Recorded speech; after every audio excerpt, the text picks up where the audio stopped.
Who, what are you? Can you think your way into knowing who you are, or must you remember? If you're able to do this with me, look at your hand. Move your hand. Now ask yourself, who, what moved it? The body? The mind? Are you your body? Are you your mind? The body can't move without the mind, right?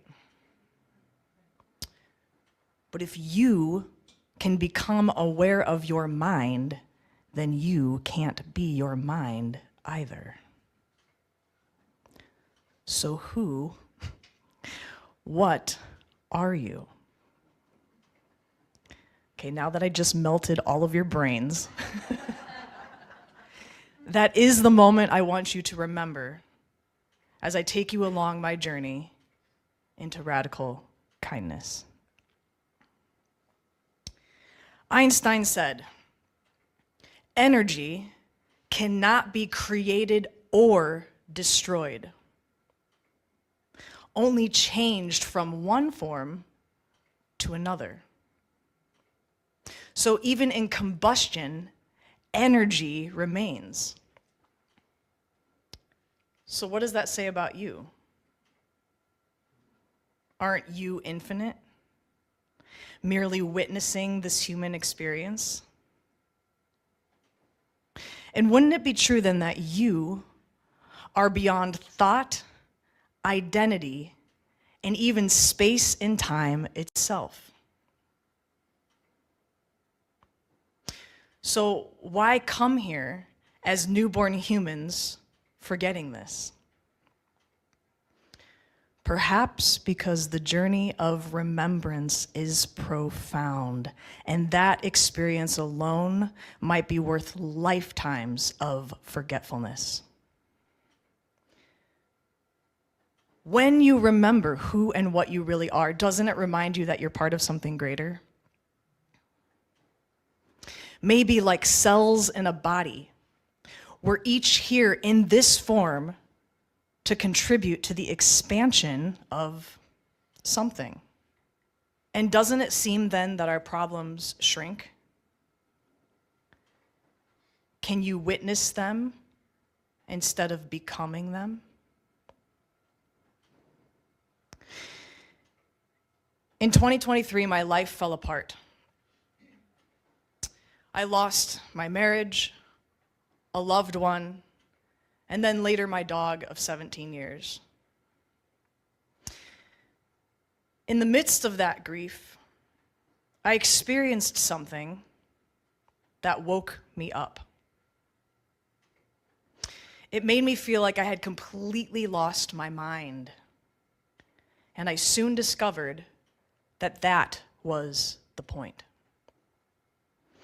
I had nothing logical to make sense of what happened to me, yet it struck this deep knowing, a remembrance within me. Then every role, identity, and mask dissolved. I knew for certain I wasn't any of it. Yet I had lived an entire lifetime attached to these ideas. It was daunting, like a death, but also a relief. Like falling backwards off a cliff, but trusting I'd be held and surrendering to the fall. I am a survivor of childhood sexual abuse and assault. And I composed music to survive it. I believed that if I could help others in the ways I wasn't helped, then maybe I'd be worth something.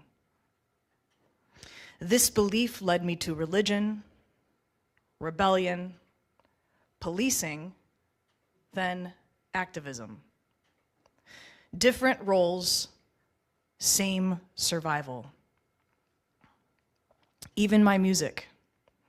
I became a one-woman circus, playing multiple instruments at once. Drums with my feet, piano, guitar, melodica, singing, and leading a 9-piece band behind me. But it was all a distraction because I believed I wasn't enough without it. Have you ever sabotaged your success because you didn't feel worthy enough to receive it? That was me. My self-worth was non-existent. And I was attached to this idea that I was still surviving something. So I attracted situations and systems that harmed me in familiar ways. I couldn't see beyond survival. I realized I had always been running from the past out of fear or chasing the future, hoping for a better tomorrow. But these are both illusions because they don't exist in the present moment. And that realization changed me. I stopped banishing the dark parts of myself, and I sat with them in compassion. I began to call this process radical kindness. And soon it spilled out into how I saw the world. I started to show kindness to those I once condemned. You see, we live in duality. We experience everything between two extremes. Hot, cold, good, bad, flight, fight, us, them. Einstein stated, "We have two contradictory pictures of reality. Separately, neither of them fully explains the phenomena of light, but together they do." In politics today, we are separated by a far left and a far right. Is hatred caused by the attachment to one extreme? Do we cling to extremes out of fear? And is that fear greater than our ability to recognize when we should detach from a side? When it goes against the very morals and values we claim to have? Is it because somewhere within us we feel lack? By building barriers that keep us safe, don't we also cut ourselves off? Is it because we want the other side to be more like us, to change, or disappear entirely? Don't we stop seeing each other's humanity? Don't we lose critical thought, nuance, and most importantly, empathy? And isn't it true that the more we fight or avoid something, the bigger it gets?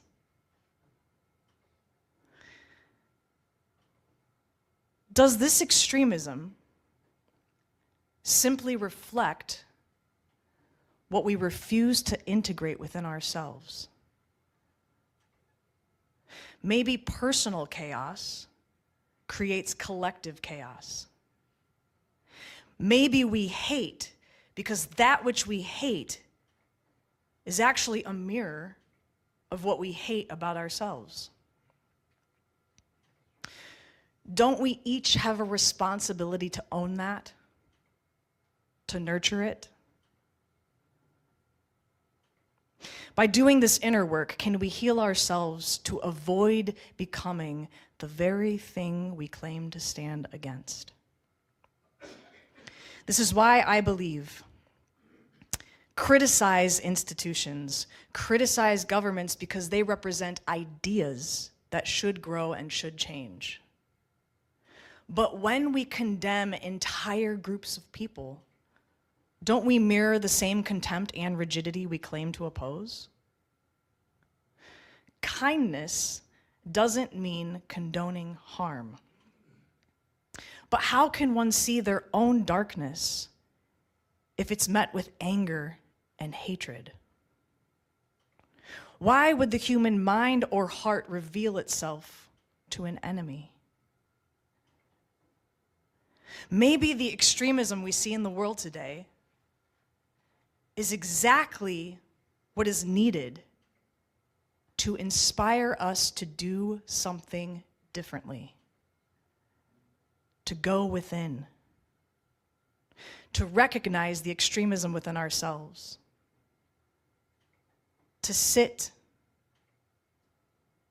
nurture, be seen, especially when it's most uncomfortable. Could that be how we soften this hardened world? Could it begin with each of us? Can we really solve the world's problems without first looking at our own? How can we expect the world to change if we refuse to change ourselves? How are you acting out of survival? What daily thoughts, emotions charge you? What are you obsessed with that's not right here in this moment now? Hopes and fears. Must you survive something right now? If so, then of course do so. If not, ask yourself, what is trying to survive? And survive what exactly? What came before the story that you told that you must be afraid? Can you sit with the parts of you that you hide and meet them with radical kindness? Can you love and forgive yourself? Because none of it, good or bad, is who you are. When you can allow all of it to fall away, you can become nothing and no one here. And in becoming nothing and no one, you can finally see yourself in everything and in everyone, remembering that we are that phenomena of light. Again, if you can, look at your hand. You are not your body. You are not your mind. Allow it all to fall away, and from that place, you can bring that light, compassion, and radical kindness that you and this world so desperately needs. Remember, before you had something to survive, remember who you are. It must start with I am, so I can see that you are and believe that we are enough.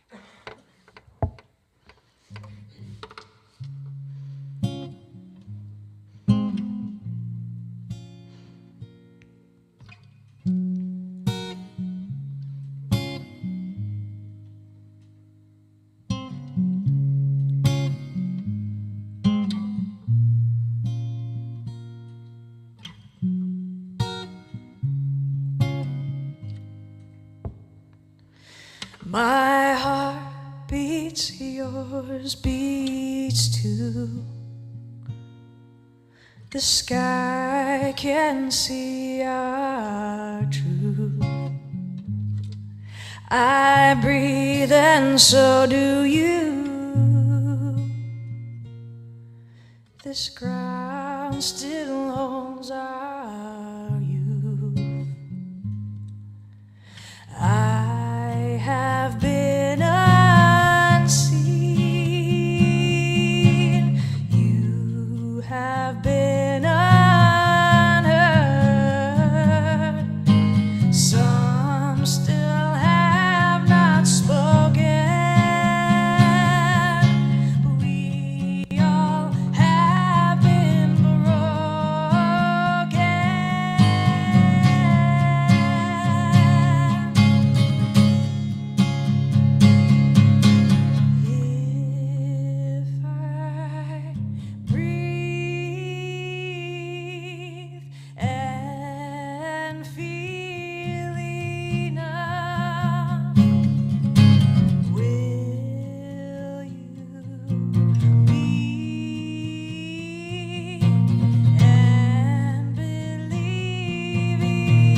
You are, we are enough. Thank you.